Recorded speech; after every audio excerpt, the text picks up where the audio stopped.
오늘 우리 함께 보실 말씀은 고린도전서 5장 1절에서 8절입니다.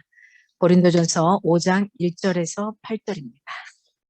우리 이렇게 한번 해볼까요? 오늘은 첫 번째 절은 우리 여자 성도님들이, 두 번째 절은 남자 성도님들이 교독하면서 큰 소리로, 옆 사람 눈치 보지 마시고 큰 소리로 해주시면 되겠습니다.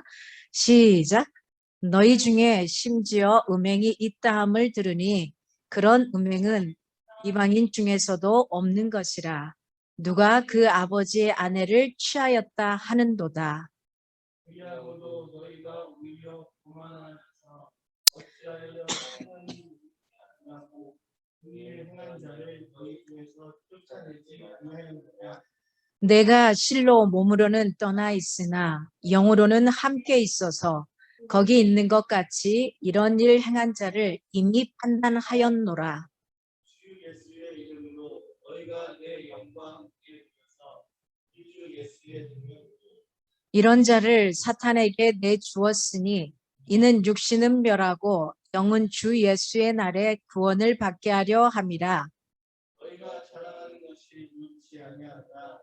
적은 누룩이 온 덩어리에 퍼지는 것을 알지 못하느냐.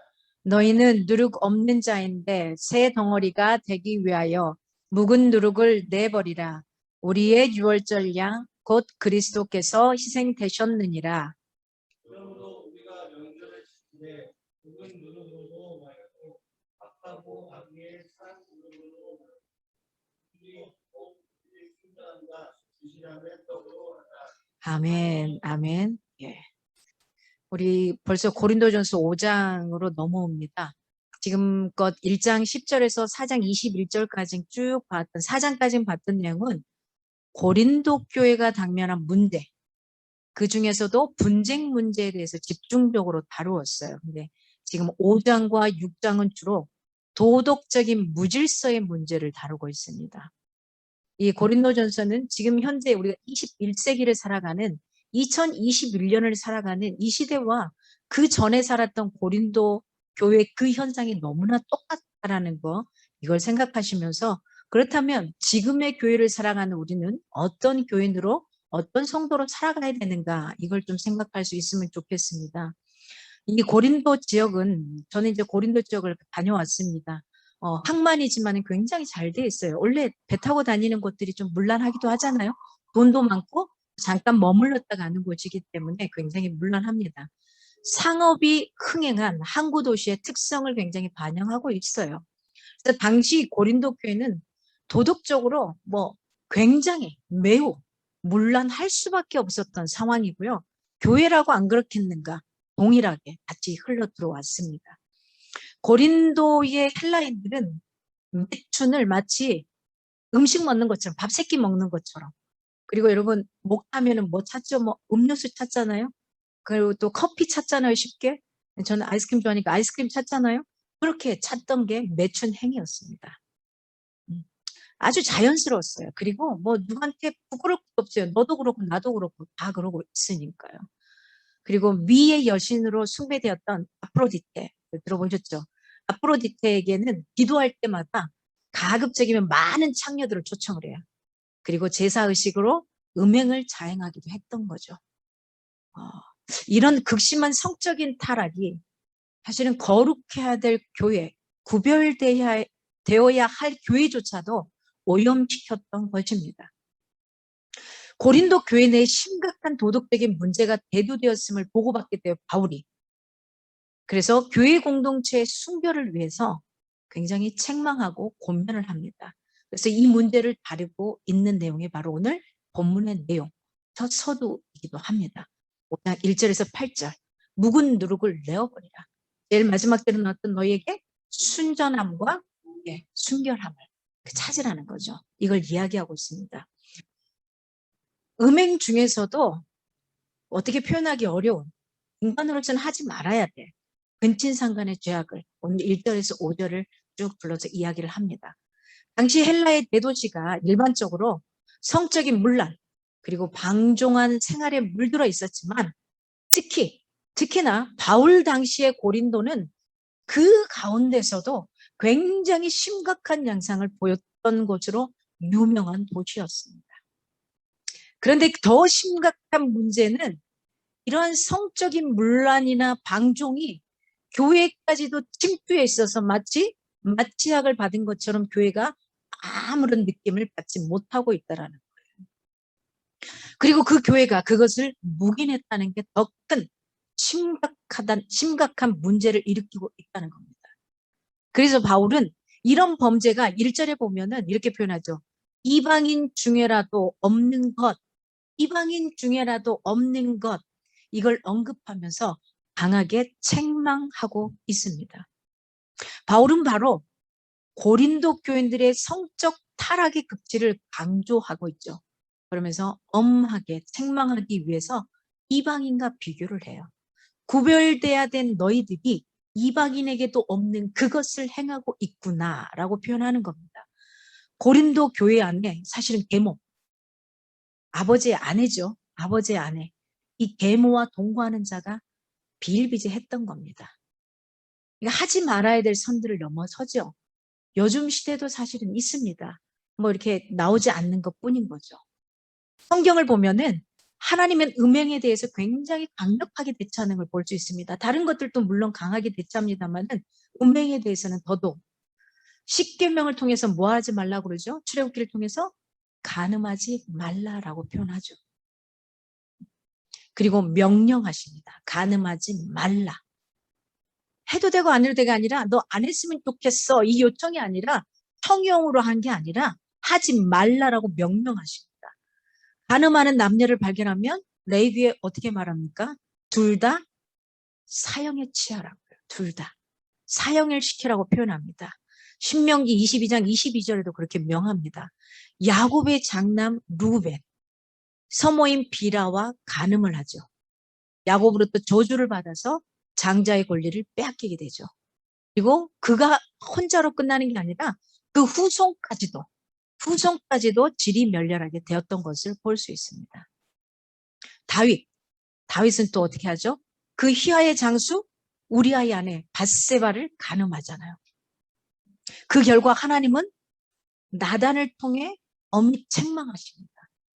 하지만 다윗이 다른 사람과 조금 다른 건 뭐냐면 나단의 책망을 듣고 즉시 회개를 해요. 즉시. 아, 내가 정말 잘못했구나. 즉시 회개를 해요. 하나님은 살아계시구나. 즉시 회개를 합니다. 그러나 그도 멸망의 심판은 받지 않았지만 하나님의 징계는 피하지 못하게 되는 거죠. 다윗의 장자 암논이 그 이복 누이인 다말을 겁탈하게 됩니다. 그리고 그 일로 인해서 암논은 다말의 친오빠인 압살롬에 의해 살해를 당하게 되죠. 뿐만 아닙니다. 압살롬이 다윗에 대항해서 반역을 일으키죠. 그러면서 다윗의 첩주를 백주 대낮에 백성들이 보는 앞에서 겁탈을 합니다. 보세요. 제일 위에 있었던 그의 아버지가 어떻게 하냐에 따라서 그의 후손들의 모습들도 별반 다르지 않게 돌아가는 걸 볼 수 있습니다. 압살롬의 반란은 진압되고 결국 죽게 돼요. 그 모든 것은 어디에서부터? 다윗에게 있어서 실로 씻기 어려운 상처였던 겁니다. 상처가 되고 말았습니다.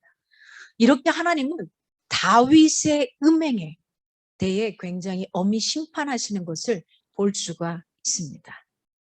음행은 타락한 인간이 범하는 대표적인 범죄입니다.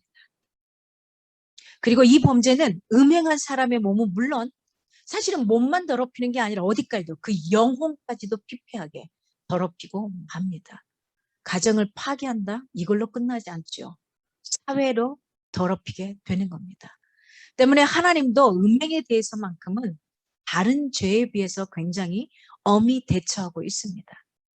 그러므로 우리는 모든 죄를 경계하고 피해야만 하지만 특별히 뭐에 대해서는 더 피해야 될까요? 음행에 대해서는 피해야 하는 겁니다. 그래서 혹시 젊은 사람들이 있다면 이 부분을 피할 수 없다면 빨리 결혼하기를 바랍니다. 네. 이 부분을 내가 넘어설 수 없다면 차라리 빨리 결혼을 해서 이 부분을 넘어설 수 있기를 바랍니다. 요즘 젊은이들 이야기를 들어보면 조금 겁이 납니다.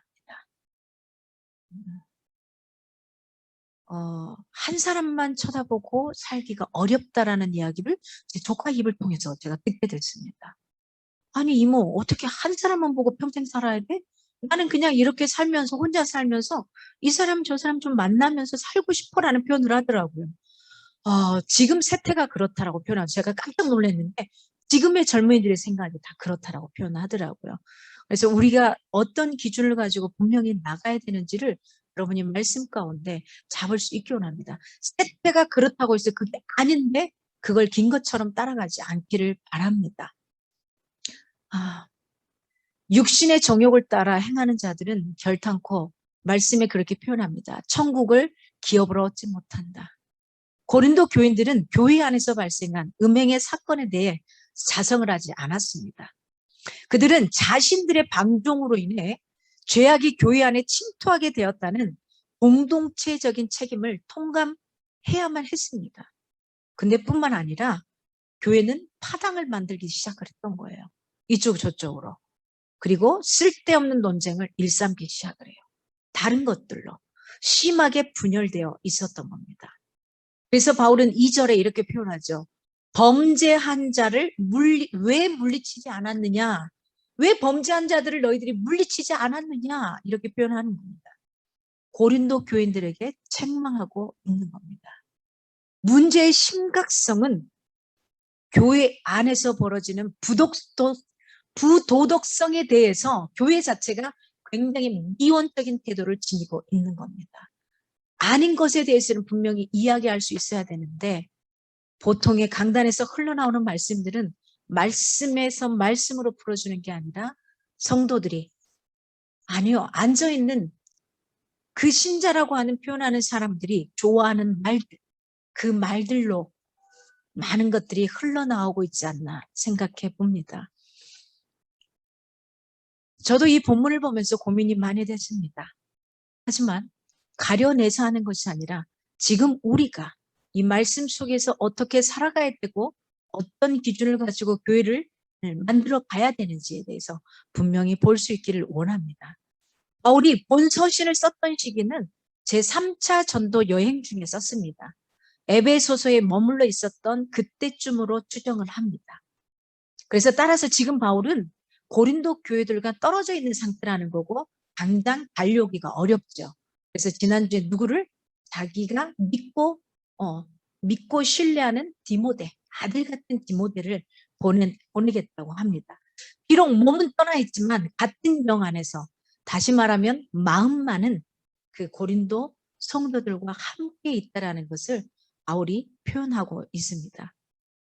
그들이 하나님의 백성으로서의 숭배 그리고 거룩함을 유지하고자 한다면 범죄자에 대한 권징을 결정을 하고요. 사실은 그 결정에 순종해야만 할 겁니다. 그래서 오늘 3절은 교회 차원의 권징에 대해서 바울이 촉구라 할 수 있겠습니다.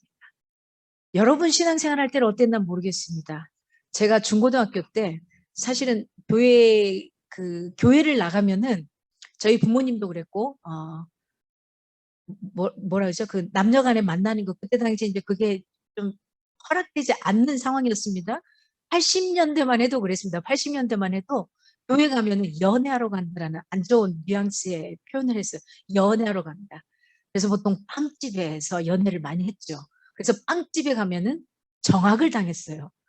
여러분 시대는 아닐 수 있습니다. 적어도 제가 속해 있었던 시대는 그랬습니다. 그래서 빵집에 빵 사러 가는 게 불편했었습니다. 빵집에 빵 사러 가는 게 1988 이런 내용들이 이제 제가 살았던 시대이기도 하고요. 1988 응답하라 1988이 바로 제 동네 이야기이기도 합니다. 순천. 그래서 조금은 지금 좀 다르죠? 그 시대하고는 80년대하고는 여러분은 90년대 고등학교를 이렇게 2000년대 이렇게 나왔을 것 같은데요. 물론 저보다 더 많이 사신 분도 계시긴 합니다. 계시긴 합니다만은 이때 그 교회에서 저희 전도사님이 법으로 우리만의 법으로 해놨던 게 같이 신앙생활 할 때는 임원들은 절대로 남과 여가 만날 수 없다. 왜냐하면 서로 헤어질 수도 있잖아요. 그러면 신앙이 문제가 되고 교회를 누군가 떠나야 되는 이것 때문에 이렇게 법으로 교회 안에 법으로 결정이 나 있었어요. 그래서 사실은 학교 끝나고 교회에 와서 기도를 하고 이렇게 집회를 가다가 보면 남녀가 만날 수 있잖아요. 기도 끝나고 나왔는데 있어요.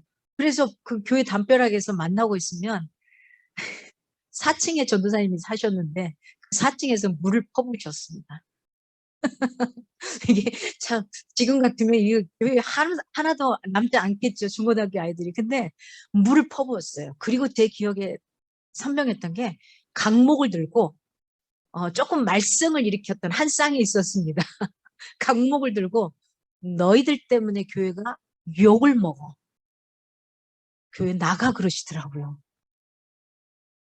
그럼 여러분 지금 같으면 어떻게 하실까요? 그냥 뭐 치사해. 교회가 여기만 있어. 나 다른 교회 가면 되지. 뭐 이럴 수 있지 않아요? 그리고 지금 같은 경우는 또 이렇게 인터넷으로 예배 드리면 되잖아요. 그냥 내가 편한 대로 아무 그것도 받지 않고. 근데 그때 그 오빠가 있어요. 이름도 기억해요. 남상종 오빠. 남들과 상종하지 않는 상종이 오빠. 지금은 이렇게 아들, 딸 낳고 사업도 잘하고 잘 살고 계십니다만은 그 오빠가 전도사님 바짓가랑이를 붙들고 한 번만 봐주십시오. 한 번만 봐주십시오. 이렇게 하면 신앙생활을 했던 기억이 납니다. 근데 그렇게 했던 전사님의 마음을 지금은 알 것 같아요. 왜? 그 안에서 신앙생활을 하기를 바랬던 그 간절한 마음, 다른 것이 아니라 뭐 여러 가지의 그런 마음들이 있었던 것 같습니다. 지금과는 너무나 많이 다른데 그때는 그 강목을 들고 차라리 교회 다른 데로 가. 너 때문에 교회가 물이 흐려져라고 표현할 때 그 자리를 끝까지 지켜가기 위해 노력했던 그 신앙의 선배들을 봤던 기억이 납니다. 교회의 치리, 교회의 권징은 사실은 누구의 이름으로, 누구의 능력으로 우리가 해야 하는가 합니다. 나의 이름과 나의 능력이 아닙니다. 목사이기 때문에 교회 중직자이기 때문이 아닙니다. 교회의 머리 대신 예수님께서 자신의 지체인 교회의 성결을 유지하기 위해서 교회에게 권징할 수 있는, 치리할 수 있는 치리권을 준 겁니다. 그 말씀에 위배된 것과 위배되지 않은 것, 그리고 그 말씀대로 우리가 이야기할 수 있고 끌어갈 수 있어야 할 겁니다. 따라서 교회의 권징이라는 건 칠이라는 시행은 인간의 뜻대로 해서는 사실은 안 됩니다. 그리고 교회의 머리 대신 누구의 예수 그리스도의 뜻이 무엇인지 말씀을 분별하여서 그 뜻대로 행할 수 있어야만 합니다. 오늘 5절에 이렇게 표현합니다. 너희가 내 영과 함께 모여서 이는 비록 당시에 바울이 고린도 교인들과 함께 있었던 것은 아니라고 표현했잖아요. 떨어져 있었잖아요. 에베소 정도에 머물러 있었던 거라고 추정을 하고 있는데 그렇게 같이 있지는 않지만은 내가 한 마음으로 너희와 같은 마음으로 결정이 이루어져야 한다라는 이런 의미를 지니고 있습니다. 바울은 성적인 타락으로 인해서 그리스도의 몸된 교회의 거룩함을 훼손하는 자들을 출교, 그때 당시 교회에서 쫓아냈습니다. 제명을 하는 겁니다. 하는 것이 그리스도의 뜻이라는 것. 이것에 대해서 확신을 가졌기 때문에 이러한 자신의 마음과 고린도 교인들의 마음이 하나가 되어서 우리가 바른 결정을 이루어 가야 한다. 이걸 사실은 강조하고 있죠. 과거에는 좀 교회 안에서 정말로 잘못되었을 경우에는 교회 안에 이런 재판들을 하기도 했었습니다. 어느 순간부터는 교회 한 명이라도 앉아있기를 바라는, 그리고 성도들을 두려워하는 이런 것들이 주어지다 보니까 뭐 전혀 이루어지지는 않고 있죠. 어떤 게 맞다 맞지 않다라고는 말을 표현하지 않겠습니다. 저는 다만 여러분이 말씀 가운데 하나님이 우리에게 말씀하신 의도와 뜻이 분명히 있거든요. 그것을 분명히 여러분이 내 것으로 받아들이고 아멘으로 들어간다면 그러한 삶을 살도록 노력을 했으면 좋겠습니다. 현대교회는 교회 안에 온갖 불법, 비리, 타락에 대해 굉장히 미온적이지 않습니까? 밖에서 하는 모든 행위들을 교회 안에서 가져가고 있습니다. 과거에는 교회에서 하는 좋은 행위들이 밖으로 가져가서 밖에 있는 사람들도 그렇게 살아보기 위해 노력했는데 지금은 교회 안에서 좋은 영향이 아니라 교회 밖에 있는 좋지 않은 영향을 교회 가져와서 똑같이 흉내내는 경우가 굉장히 많습니다. 우리는 그러지 않기 원합니다. 우리가 크든 크지 않든 사이즈는 문제가 아닙니다. 사람의 사이즈가 크기를 원합니다. 생각의 배포가 커지기를 원합니다. 말씀을 생각하고 하나님을 생각하는 이 크기가 크기를 원합니다. 그래서 그 크기로 선한 영향력을 내 주변 사람들에게, 내가 속해 있는 직장 가운데, 내가 만나는 모든 사람들 가운데 여러분이 전할 수 있기를 원합니다. 우리가 그렇게 살아가기를 원합니다. 오늘 오전에 사단에게 내어주었으니 라는 표현을, 사단에게 내어주었으니 뭘? 근친상간을 표현하고 있습니다. 다른 것도 아니고 근친상간의 범죄. 이 근친상간의 범죄를 행한 자에 대해 교리는 치리적인 차원에서 출교를 명해야 한다. 이것에 대해서 바울이 강력하게 말하고 있는 부분입니다. 아울러 치리의 목적이 어떤 목적이냐? 그 사람을 단순하게 치기 위한 게 아니라는 거예요. 어떤 목적이죠? 영혼을 심판날에 구원하는 데 있어서 하나님의 구원의 그 자리에 갈 수 있게 하기 위해서 그를 치리하라는 겁니다. 다른 의도가 아니에요. 그의 잘잘못을 따지자는 게 아닙니다. 옳고 그르다는 시비를 가리자는 게 아닙니다. 그가 하나님의 구원의 반열대 위에 마지막에 부끄럽지 않게 설 수 있게 하기 위해 어떤 것이 옳은지 그가 알 수 있게 하기 위해서 그를 치리하자라는 표현을 하는 겁니다. 여러분, 말씀을 보실 때 왜 이러셨어요? 왜? 이 모든 걸 다 그렇게 하셨어요. 늘 주님 앞에 묻기를 바랍니다. 그리고 왜라는 질문을 가지며 말씀을 보시기 바랍니다. 그러면 하나님의 그 마음을 읽을 수 있을 겁니다. 왜 사도 바울이 이렇게 말할 수밖에 없었는가요? 그의 행동은 인정할 수 없었지만 뭘요? 그의 영혼을 사랑했기 때문입니다. 그의 영혼이 하나님 앞에 바로 서서 올바른 구원의 사람으로 서 있기를 바랬던 사도 바울의 마음이었습니다. 사단에게 내어준다라는 이 표현은 바로 출교의 의미인 겁니다. 하나님과 관계가 없기 때문에 근친상간의 범죄를 저지르고 그 자리에 있는 거죠. 사람들에게 그럴싸하게 포장하고 앉아 있는 거죠. 그가 하나님을 만나겠습니까? 아닌 거죠. 그것 때문에 이야기하는 겁니다. 육신은 멸하고 라는 표현을 합니다. 5절에 육신은 멸하고. 어떻게 이해될 수 있을까요? 이는 죄인으로 하여금 자신의 죄를 깨닫고 회개하도록 하기 위해 취해지는 출교와 같은 조치입니다. 그래서 잠시 동안 육체적인 고통을 느끼게 한다. 이런 의미로 이해할 수 있습니다. 죄라는 것은 전염성이 강하잖아요. 옆 사람에게 좋은 것을 내가 받기보다는 사실은 상대방에게 안 좋은 것을 내가 더 습득해서 하는 게 더 빠르더라고요. 굉장히 빨라요.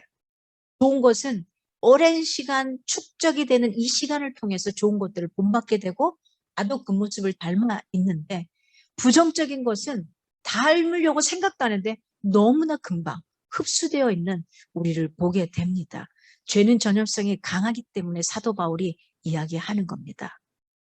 죄는 신속하게 많은 사람들에게 퍼져나갑니다. 어떻습니까? 더욱이 말초 감각에 민감한 현대인들, 우리 그렇잖아요. 오감에 굉장히 민감하잖아요. 특히 요즘은 뭐에 민감하죠? 지금 여러분들 화면을 보고 있잖아요. 이것에 굉장히 민감한 거죠. 알아보는 것에. 그리고 어느 때보다도 굉장히 빠르죠. 커뮤니케이션이 굉장히 빠르죠. 매체가 발달되어 있습니다. 현대에는 전염성이 더 강할 수밖에 없는 상황과 조건의 환경에 놓여 있다는 겁니다. 발효를 위해서 알맞은 환경이 필요하잖아요. 그렇죠? 발효를 위해서 알맞은 환경이 되지 않으면 빵에 누룩을 넣고서 부풀려 보는데 그게 제대로 되지 않더라고요. 습도라든지 온도, 여기에 주어지는 여러 가지 상황들이 맞아야만 가능해요. 발효를 위해서 알맞은 환경이 있듯이 현대는 죄가 전염되기에 굉장히 최적화된 환경을 갖추고 있어요. 누구도 상관이 없어요. 나 혼자만의 세계에 깊게 빠져들 수 있는 환경입니다. 어떤 교인이 죄를 범하여 징계를 받았다고 해서 그 사람을 아주 가망 없는 죄인으로 여기는 것은 사실은 옳지 않습니다. 그걸 말하자고 사도 바울이 이야기하는 게 아니라는 겁니다. 교회의 징계의 목적은 재범한 사람을 영영 교회에서 내쫓으려는 것이 아니라 어떻게 해요? 그 죄를 회개하고 다시 구원의 은혜에 참여시키기 위해서라는 거예요. 사도 바울, 그를 내버려 두는 게 아니라 나단을 통해서 그가 깨달을 수 있도록 해주는 거죠.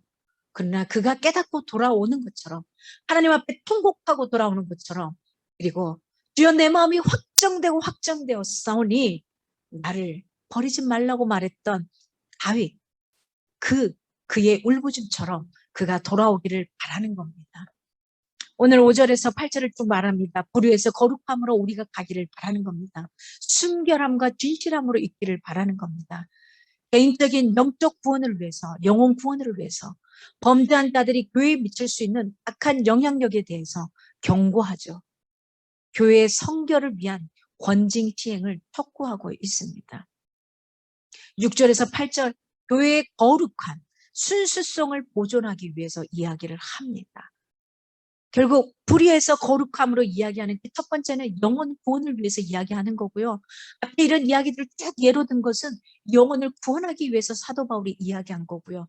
영혼 구원으로만 끝나는 게 아니라 너희의 본성이, 나의 본성을 가진 거룩한 자에게 너희도 거룩하기를 바란다라는 표현인 겁니다. 누룩의 특성상 굉장히 적은 양의 누룩으로도 온 반죽을 부풀리게 할 수 있잖아요. 타락한 한 사람이 사실 온 교회를 뒤집을 수 있습니다. 이단 한 사람이 들어와서 100명이 넘는 교회를 그냥 뒤집어 놓고 흔들어 놓는 걸 볼 수 있습니다. 오늘도 제가 이 교회에 오는 순간에 한 사람이 그러더라고. 저에게 탁 오더니 복이 굉장히 많게 보입니다. 그래서 제가 그랬어요. 예, 복 많습니다. 그랬더니 그분이 그냥 지나가더라고요. 네. 여전히 그 사람들은 계속해서 그렇게 복이 많습니다. 그러면서 뭐 하는 거죠? 무당들 굿하는 거, 그 굿판에 데려가는 거죠. 예. 그래서 이제 그전에는 그냥 무시하고 갔는데 제가 맞땡을 했어요. 이게 또 복 많아요. 그랬더니 그 사람이 쑥 지나더라고요. 황당하셨던 것 같습니다. 여러분, 이 작은, 이 작은 게 전체를 다 부풀릴 수가 있어요. 여러분 개개인이 별로 영향력이 없는 것 같지만 굉장히 큽니다. 여러분 한 사람이 지금 아파 있다고 생각해 보세요. 몸이 아파 있다. 육체적으로 아파서 지금 있다. 그러면 집안 전체가 힘들어집니다. 아니요, 몸은 건강해요. 근데 내 영혼이 아파 있어요. 우울증이라든지 조증이라든지 여러 가지 공황장애라든지 하여튼 상상할 수 없는 어떤 그런 정신적인 아픔 가운데 있다고 생각해 보세요. 그 집이 온전하겠습니까? 그렇지 않습니다. 제 아버지가 병석에서 돌아가시기 전까지 10년을 병원에 계셨습니다. 10년을. 누워 있었습니다. 아무런 활동도 하지 못하고. 제가 하나님 앞에 뭐라고 기도했는지 아십니까? 하나님 빨리 데려가 주세요. 너무 고통스러웠습니다. 돈이란 돈은 다 쓰시고 계시고 그러면서 보지 못했던 아버지의 형태를 보게 되고 왜냐하면 뇌를 다치셔서 뇌의 기능을 점점 잃어가셨거든요. 굉장히 괴롭습니다. 그래서 오늘 사도 바울이 이야기하는 겁니다. 그래서 그를 출교해야 된다고 이야기하는 겁니다. 그러나 단순하게 출교의 위치가 아니라는 거 여러분이 꼭 기억하시기 바랍니다. 이 한 영혼이 하나님 앞에 돌아올 그 기회를 주기 위함이라는 겁니다. 그가 얼마나 그게 잘못되었는지를 이야기하고자 하는 거라는 겁니다. 고린도 교회의 순교를 염려하는 바울의 영적인 아비된 자의 심정, 그 심정으로 사도 바울은 이야기하고 있습니다. 고린도 교인들이 자랑이 어떻게 교회를 부패시킬 수 있을까? 먼저 이들의 자랑은 성도로 하여금 거룩성을 지키지 못하게 합니다. 그럼으로써 교회를 부패시켜요. 그 다음으로 자랑하는 일은 성도로 하여금 굉장히 뭐하게 교만하게 만들어져요. 교만하게 함으로써 교회를 부패시켜요. 끝으로 자랑은 교회를 분열시켜요. 그래서 부패를 시키는 겁니다. 그렇잖아요. 교만한 사람들이 있어요. 자랑하는 사람들이 있어요. 나는 돈 없고 빽이 없는 것 같아. 교회에서 내가 중직을 못 맡는 것 같아. 그러면 왠지 뒤로 빠지는 거 아닙니까? 사도 바울은 거기에 대해서 이야기하는 겁니다. 아니다. 아니다. 여기에 대해서 분명히 이야기해야 된다고 하는 겁니다. 오늘 또 교회 안에는 고린도 교회 성도들처럼 굉장히 어리석은 자랑을 하는 이들이 있습니다. 우리는 이런 자랑이 교회를 사실은 인본주의 단체로 만들어버려요. 우리는 신본주의입니다. 인간을 숭배하고 숭상할 이유가 없습니다. 똑같습니다.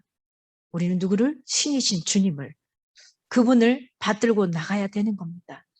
성도들은 오직 모든 것을 주신 주님만을 자랑하고 성령을 쫓아 겸손하게 하나님과 이웃을 섬기는 자세로 살아가야 하는 겁니다. 인간을 우상시하지 마십시오. 그를 존경할 수는 있습니다. 그를 롤모델로 삼을 수는 있습니다. 하십시오. 그러나 그를 사용해서 쓰시는 그 하나님을 높여드리고 그를 사용해서 그를 멋지게 만들어 가시는 그 하나님의 존재를 받드시고 그분 앞에 서 나가기를 원합니다.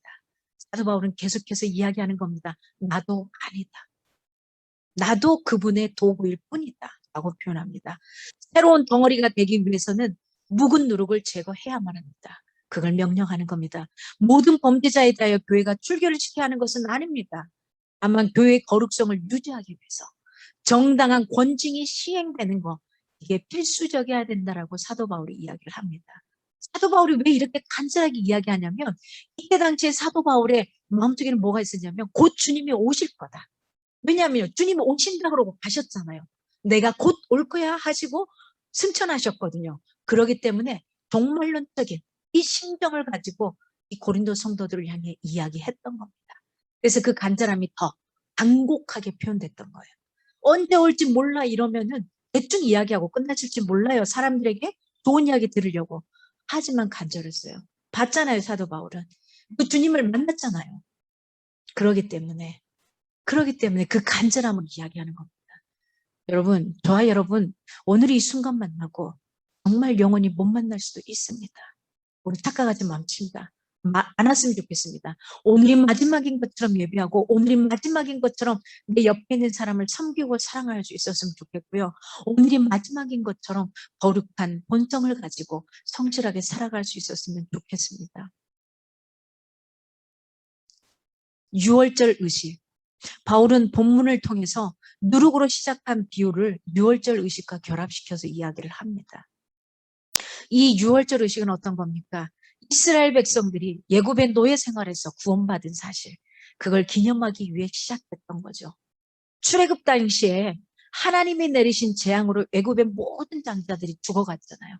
이때 이스라엘 백성들은 뭘로? 피로써 그 징표를 삼고 넘어가게 했잖아요. 저와 여러분에게 있어야 될 것은 바로 예수 그리스도의 보혈이면 됩니다. 여러 방울도 아니고 그가 흘렸던 단 한 번의 그 피 흘림을 우리가 믿기만 하면 되는 겁니다. 그러면 우리 앞에 놓여진 여러 가지 상황들, 이것들이 넘어갈 겁니다. 양의 희생적인 죽음이 이스라엘의 생명을 구원했던 것과 같이 예수 그리스도의 십자가의 대속의 피 흘림이 바로 모든 인류의 생명을 구원했던 겁니다. 여러분, 성도가 죄의 누룩이 없는 자, 즉 신령한 자가 되는 것은 바로 뭘 통해서? 예수 그리스도의 희생을 통해서 새 생명을 얻은 자의 당연한 귀결이라는 걸 오늘 7절에 강조하고 있습니다. 죄는 전염성이 매우 강합니다. 그래서 단번에 온전히 끊지 못합니다. 어떻게 해야 될까요? 내 의지로는 절대 끊을 수 없습니다. 이게 아닌데 하면서도 가고 있는 게 우리 인간의 어리석은 모습입니다. 당연한 모습일 겁니다. 어떻게 해야 될까요? 끊고 싶다면 환경을 바꿔야 합니다. 안 될 수밖에 없는. 내가 혼자 있을 때 뭔가 죄를 범한다. 그러면 사람들의 머릿속에 있어야죠. 나를 오픈해야죠. 문을 활짝 열어놔야죠. 핸드폰에 내가 이것만 있으면 뭔가 이상해지는 것 같아. 그러면 얘를 없애버려야죠. 환경을 바꿔주는 겁니다. 절대 내 의지로는 할 수 없습니다. 우리 인간입니다. 수없이 넘어지는 게 당연한 겁니다. 혼자 할 수 없다면 누군가를 찾아가서 도움을 요청하십시오. 함께 할 수 있도록 해 나가십시오. 여러분, 그건 부끄러운 게 아닙니다. 용기 있는 자가 여러분의 삶을 바꿔갈 수 있을 겁니다.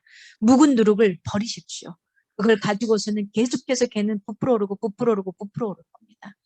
잘라 버려야 됩니다. 파서 없애야 됩니다.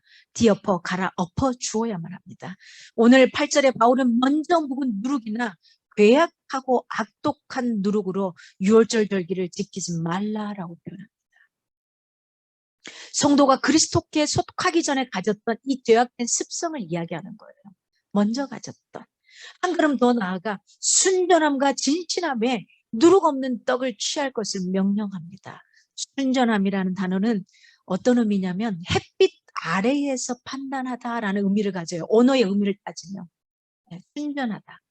햇빛 아래에서 판단. 햇빛 아래에 있기 때문에 어떨까요? 이 모든 게 아주 다양하게 보이지 않겠습니까? 제대로 보이잖아요. 그 순전함을 이야기하는 겁니다. 누구나 이렇게 같이 있으면 거룩한 척, 멋진 척, 포장, 지금 우리 사실은 포장하고 앉아있는 거거든요. 힘들어도. 내가 진짜 어떤 존재인지 알고 싶어요. 여러분 혼자 있을 때 여러분 모습 보시면 돼요. 우리 거룩하고 순전한 척 그렇게 살지 못할 겁니다. 아니요, 여러분은 그렇게 살고 있는지 모르겠습니다. 저는 그렇더라고요. 저는 그렇게 살지 못하더라고요. 그래서 치열하게 혼자 스스로가 싸울 때가 많습니다. 그러게 주님을 더 간절히 찾는 것 같습니다. 여러분, 성도가 어떻게 해야 6월절 잔치를 지키는 삶과 같이 되겠습니까? 첫째는 성도는 성결하고 거룩한 삶을 우리가 살아야 된다고 본문에 이야기합니다. 우선 삶에 있어서 죄를 제거한 거룩하고 성결한 삶을 살아야 된다고 말합니다. 두 번째, 성도는 그리스도의 구속 은혜 안에 늘 거하고 있어야 된다고 말합니다. 세 번째, 성도는 기쁨과 감사의 삶을 살아야 한다고 말합니다. 마지막으로 성도는 어떻게 해요? 날마다 새로워지는 삶을 살아야 한다는 겁니다. 어제와 오늘이 다르기를 바랍니다. 어떻게 살았어요?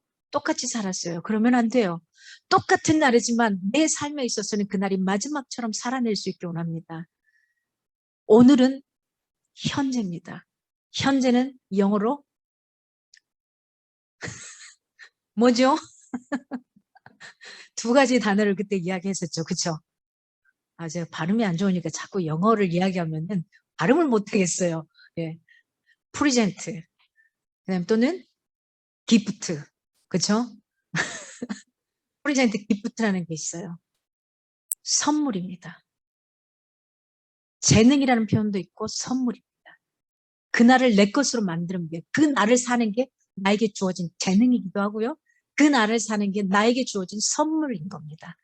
내가 누군가의 선물이 될 수도 있고 또 다른 누군가가 나에게 선물이 될 수도 있고, 오늘 하루 24시간 주어지는 이 하루 86,400초 1440분 1440분 하루를 살아가는 이거, 그 하루 누군가는 절실히 살고 싶었던 날이었습니다.